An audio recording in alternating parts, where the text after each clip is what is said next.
Selamat malam. Selamat bertemu kembali di channel Gereja Kemenangan Iman Indonesia dengan moto kita, Tuhan, kepada siapakah kami akan pergi? Perkataanmu ialah hidup yang kekal.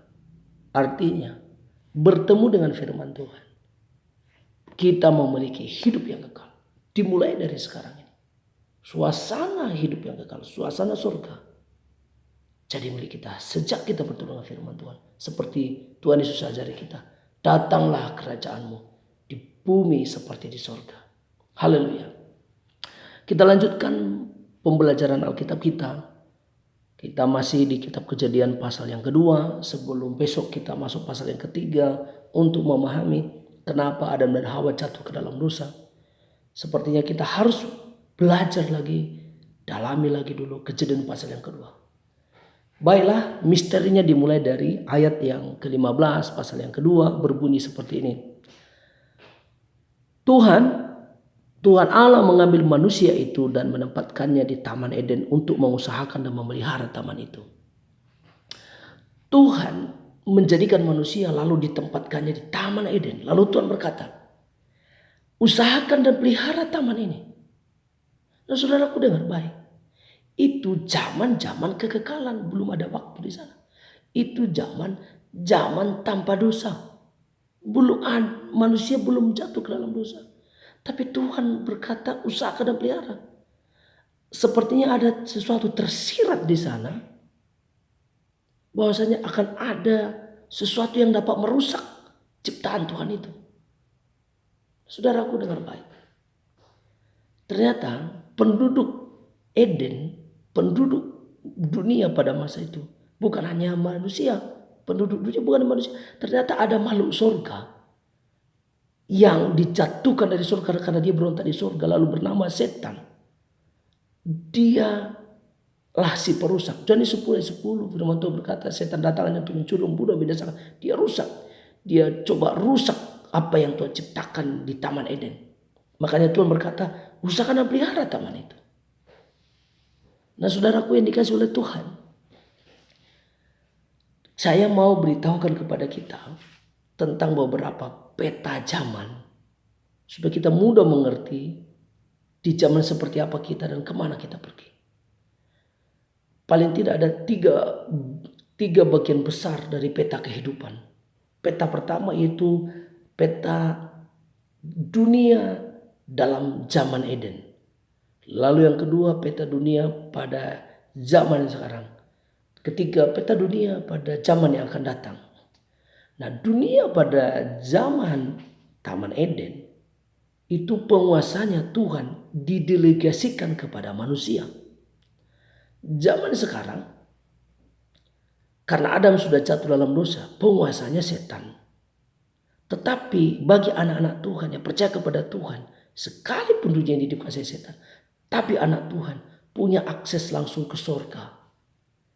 Jadi kita tidak dibawa kendali setan, tapi nama Tuhan dalam diri kita, Tuhan berikan kita kuasa untuk mengusir setan. Itu zaman sekarang. Tapi orang yang tidak percaya kepada Tuhan, di bawah kendali daripada si jahat. Makanya kita lihat keadaan sekarang, yang jahat makin jahat, keadaan makin jahat.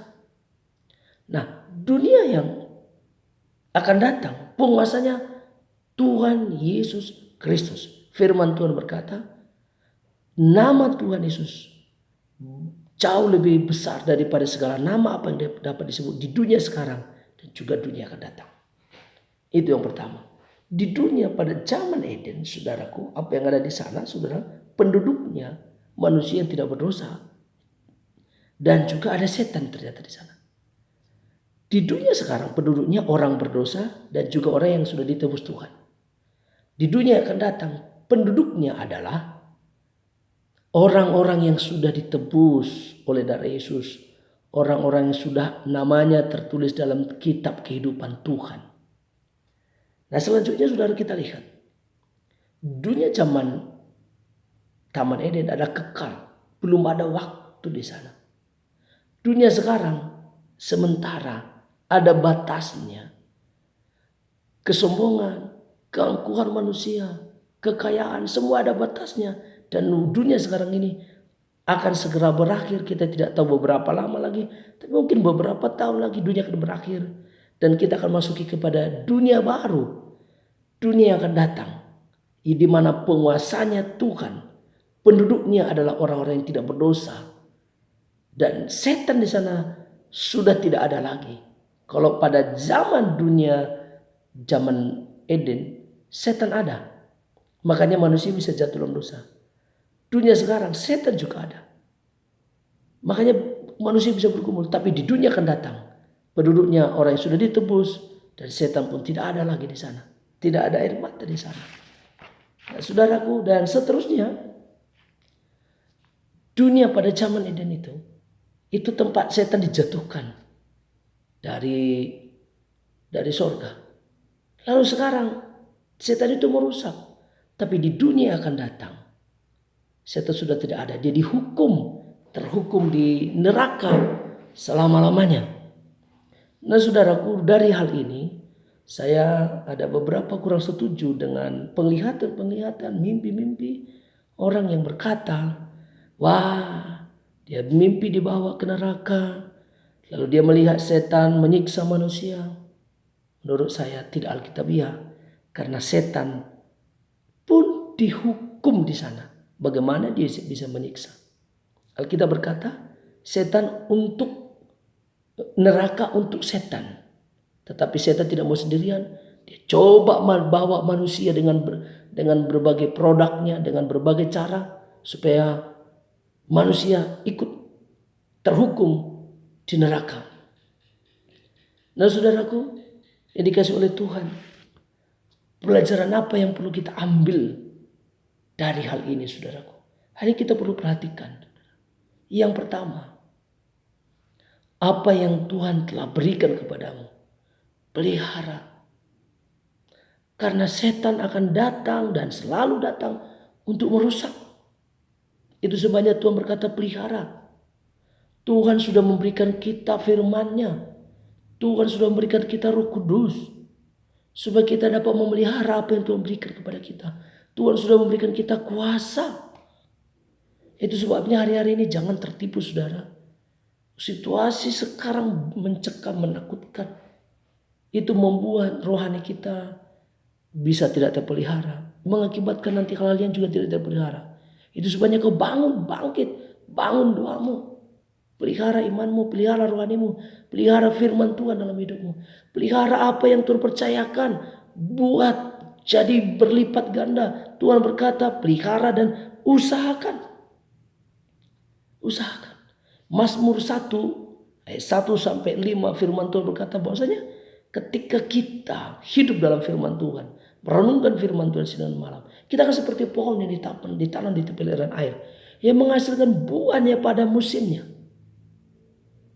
Musim apapun dia ada, musim seperti sekarang ada buahnya.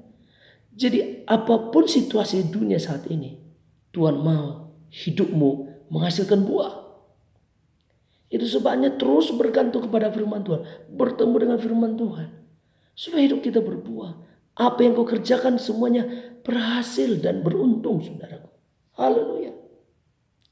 Nah pertanyaannya saudara. Hal yang ketiga. Ketika nanti kita masuk kepada dunia yang akan datang itu. Dunia yang baru. Langit yang baru. Penguasa yang baru. Penduduknya yang baru. Apakah kita akan ada di sana? Kitab Wahyu berkata, orang yang tidak tertulis nama dalam kitab kehidupan Tuhan dilemparkan ke dalam lautan api. Ketika dunia ini berlalu, sudahkah ada nama saudara tertulis dalam kitab kehidupan Tuhan? Roma 10:9-10 firman Tuhan berkata, kalau kita mengaku dengan mulut percaya dalam hati bahwasannya Yesus adalah anak yang tunggal, telah datang ke dunia, disalibkan, mati dan bangkit pada hari ketiga, lalu naik ke sorga, menyediakan tempat bagi kita, maka kita diselamatkan. Yohanes 1:12 firman Tuhan berkata, kalau kita menerima Yesus dalam hati kita, maka kita menjadi anak-anak Tuhan, menjadi warga kerajaan dunia yang akan datang itu. Hari ini dengarkan saudaraku, apakah yang paling menyakitkan bagi hidup anak-anak Tuhan?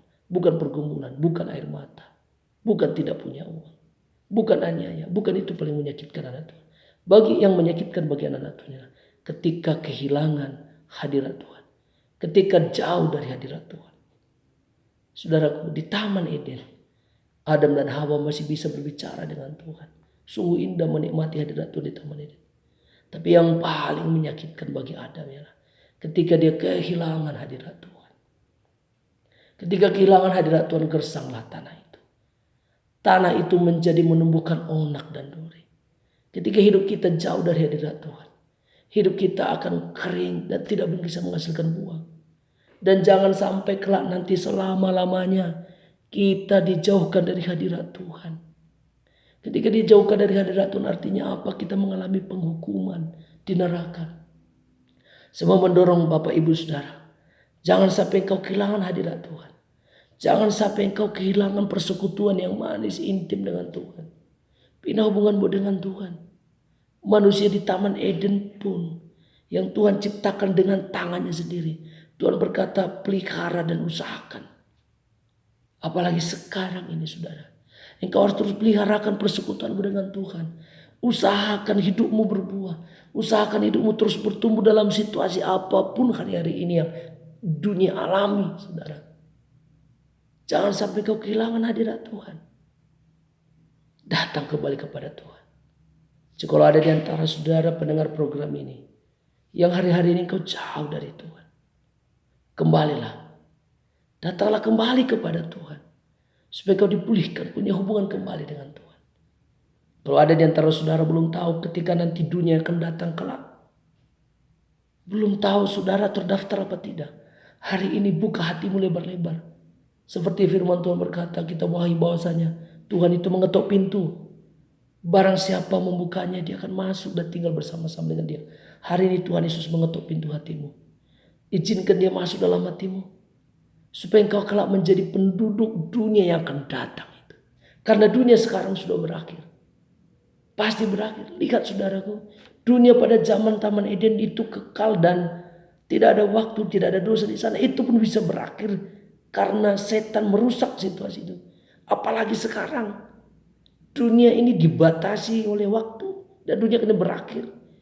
Karena tidak mungkin selamanya setan menguasai, menghancurkan, merusak kehidupan manusia yang Tuhan ciptakan segambar dengan dirinya. Tidak mungkin Tuhan biarkan setan terus menggocoh hidup manusia. Ada batasnya, akan ada batasnya. Dan dunia akan selesai. Ketika dunia selesai, kita akan masuk pada dunia yang baru. Adakah namamu di sana? Hari ini saudaraku, datang dengan lembut kepada Tuhan. Katakan, Tuhan aku butuh Engkau. Selamatkan aku. Aku mau sampai kepada hidup yang kekal. Haleluya. Dalam nama Yesus setiap pendengar kami berkati. Selamatkan mereka menjadi penduduk dunia yang akan datang. Dalam nama Tuhan Yesus kami berdoa. Haleluya. Amin. Tuhan Yesus berkati. Kita akan besok sambung di kisah Kejadian pasal yang ketiga. Kenapa manusia jatuh dalam dosa? Haleluya. Amin.